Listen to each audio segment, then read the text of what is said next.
औज़ुबिल्लाहिमिनश्शैतानिर्रजीम बिस्मिल्लाहिर्रहमानिर्रहीम। नाज़रीन, आप देख रहे हैं DS न्यूज़ और मैं हूं आपका मेज़बान डॉक्टर शौकत अली। नाज़रीन, आज हम पंजाब असेंबली के अंदर मौजूद हैं। हमारे साथ सीनियर न्यूज़ एंकर अरफान समोर साहब मौजूद हैं। इनसे पूछते हैं कि आज इलेक्शन हो रहे हैं, इनके हवाले से इनका क्या कहना है। पूछते हैं कि आज वज़ीर आला कौन बन रहे हैं। जी अरफान भाई, अस्सलाम वालेकुम। वालेकुम अस्सलाम। अरफान भाई, आज क्या लग रहा है आपको, क्या महसूस कर रहे हैं कि कौन सा वज़ीर आला बन रहा है, परवेज़ लाई या हमज़ा शहबाज? भाई अभी तक कुछ नहीं कह सकते। इस वक्त सारे MPAs नून लीग के और PTI के इत्तेहादियों के सारे मौजूद हैं और इलेक्शन जो है वो इजलास शुरू होना था इलेक्शन के लिए 4 बजे सुप्रीम कोर्ट के सख्त ऑर्डर्स थे, लेकिन इस वक्त 6:30 बज चुके हैं, अभी तक इजलास शुरू नहीं हुआ। सुप्रीम कोर्ट के अहकामात की भी धज्जियाँ उड़ाई गई हैं और इस वक्त भी अंदर मैं कहूँगा मंडी लगी हुई है और इस वक्त भी जो है ना वो बोली चल रही है। जरदारी साहब अब भी चौधरी शुजात को पैगामात पहुंचा रहे हैं और कह रहे हैं कि परवेज़ इलाही साहब अंदर बैठे हैं, वज़ीर आला के कैंडिडेट हैं। इस वक्त वो कह रहे हैं कि जनाब उनको पैगाम पहुंचाएं और मेरी तरफ करें। इस वक्त भी जो है बोलियां लग रही हैं, ख़रीद व फरोख्त जारी है। नाज़रीन, अरफान भाई कह रहे हैं कि इस वक्त भी बोलियां लग रही हैं। जरदारी साहब इस टाइम भी चौधरी शुजात साहब को पैगाम भेज रहे हैं। क्या इसके अलावा आपके पास कोई प्रूफ है? प्रूफ के बिना पे आप बात कर रहे हैं या आपने खुद जो है ना मुल्क देखा है? चल रहा है, ये लाइव मेरे हाथ में, ये लाइव देख रहे हैं ना, दुनिया न्यूज़ चल रहा है, लाइव दिखा रहे हैं कि इस वक्त भी जरदारी साहब अब भी कोशिशें कर रहे हैं, अब भी कोशिशें कर रहे हैं कि किसी तरह से काफ लीग मेरे साथ मिल जाए।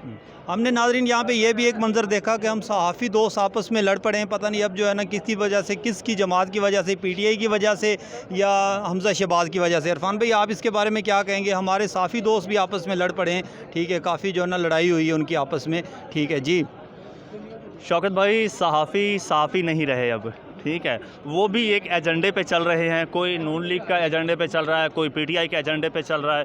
आप देखें, आप सोशल मीडिया पे देखें, आप उनका कंटेंट उठा के देखें, एक ख़ास एजेंडे पे चल रहे हैं। और मज़े की बात ये है कि एक दूसरे को सोशल मीडिया पे बुरा भला कह रहे हैं और जब सामने आते हैं तो फिर वो जो बातें की होती हैं वो सामने आ जाती हैं, तो फिर उलझ जाते हैं।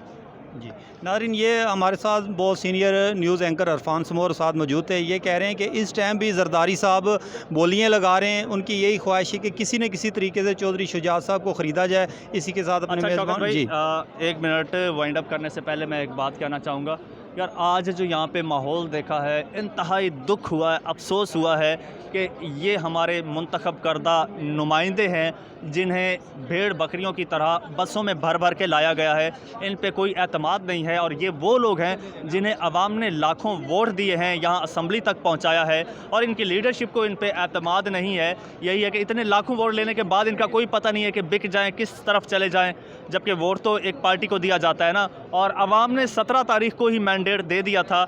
और अगर मॉरली एथिकली देखा जाए तो इस वक्त जिस पार्टी के नंबर पूरे हैं तो उसको देनी चाहिए, वज़ारत आला उसको दे देनी चाहिए, लेकिन ऐसा नहीं है। इस वक्त भी बदनज़मी चल रही है, ख़रीदो फ़रोख्त इस वक्त जारी है और ये समझता हूँ, मैं समझता हूँ कि हमारे लिए शर्म का मकाम है। जी जनाब, आपने बहुत अच्छी बात की। मुझे भी दिली तौर पे इस बात का अफसोस हुआ है कि ये जो लोग इस तरीके से बकरियों की तरह गाड़ियों में लाए गए हैं, कल आने वाले वक्त में जब ये अपना MPA बन जाते हैं, मिनिस्टर बन जाते हैं, तो ये हमारा आवाम का क्या ख्याल करेंगे, जिनको आपस में एक दूसरे के ऊपर एतमाद नहीं रहा है, ठीक है। आवाम का कोई ख्याल नहीं है इन्हें। यहाँ पे एक देखिए, एक ख़ास किस्म की वैन वो सामने खड़ी है, कोविड वैन, उसमें एक MPA हैं जिन्हें पूरा वो कोविड किट पहना के लाया गया है। इतनी मजबूरी क्या थी? अपना मफाद था क्या? आवाम के लिए ये कभी ऐसे आए हैं? आवाम के मफाद के लिए कभी ऐसी गहमा गहमी देखी है? कोई भी पार्टी हो, PTI हो, PMLN हो, काफ लीग हो, कोई भी हो, किसी को कभी इस तरह से आवाम के लिए सीरियस आपने देखा है? नहीं, ये सिर्फ अपने मफाद के लिए आते हैं।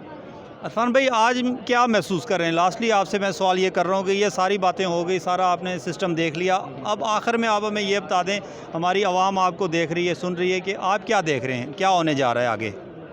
सर देखें, डिप्टी स्पीकर सबसे पहले तो बिक चुका है, ठीक है, डिप्टी स्पीकर बिक चुका है और उनको मार्जिन दे रहा है, टाइम मार्जिन दे रहा है सुप्रीम कोर्ट के अहकामात के बावजूद कि ठीक है, टाइम एक्सटेंड करता जा रहा है, उधर सेटलमेंट चल रही है, बोली चल रही है। अगर बोली कामयाब हो जाती है, और इस वक्त डिप्टी स्पीकर जो है वो भी इसी चीज़ का इंतज़ार कर रहा है कि अगर जरदारी को वोट मिल जाते हैं, काफ लीग साथ मिल जाती है, तो वो फ़ौरन इजलास बुला लेंगे और फ़ौरन वोटिंग करवा देंगे। अगर नहीं होता तो ممکن ہے کہ ابھی دیکھیں 7 بج رہے ہیں، ممکن ہے کہ یہ اجلاس ملتوی ہو جائے یا پھر کل پہ چلا جائے؟ عرفان بھائی کوئی دور تھا جو ہے نا، یہ تھوڑے عرصے پہلے کی بات ہے کہ عمران خان صاحب نے کہا تھا کہ چودھری پرویز لائی پاکستان کا سب سے بڑا ڈاکو ہے. آج عمران خان صاحب ان کو ساتھ لے کے بیٹھے ہوئے ہیں. سر آج وہ ٹھیک ہو گیا. کل وہی بات ہے، کل ڈاکو تھا، آج وہ ٹھیک ہو گیا ہے. کل زرداری کا شہباز شریف نے پیٹ پھاڑنا تھا اور زرداری نے سڑکوں پر گھسیٹنا تھا شہباز شریف کو، نواز شریف کو، اور آج وہ ادھر بھائی بھائی بنے ہوئے ہیں، یہ ادھر بھائی بھائی بنے ہوئے ہیں. یہ سارے مل کے عوام کو بے وقوف بنا رہے ہیں. ان کے مفادات ایک ہیں بھائی جان. جی ٹھیک ہے. کوئی بھی دودھ کا دھلا ہوا نہیں ہے. کوئی بھی دودھ کا دھلا ہوا نہیں ہے. یہ سارے سیاسی جتنے بھی ورکر ہیں، سیاسی رہنما ہیں، جتنی بھی پارٹی ہیں، یہ سارے آپس میں ایک ہیں. سارے آپس میں بیٹھ کے ایک جگہ پہ یہ اپنی پارٹیاں اٹینڈ کرتی ہیں. اسی کے ساتھ اپنے میزبان ڈاکٹر شوکت کو اجازت دیں. دیکھتے رہیں ڈی ایس نیوز. اللہ حافظ.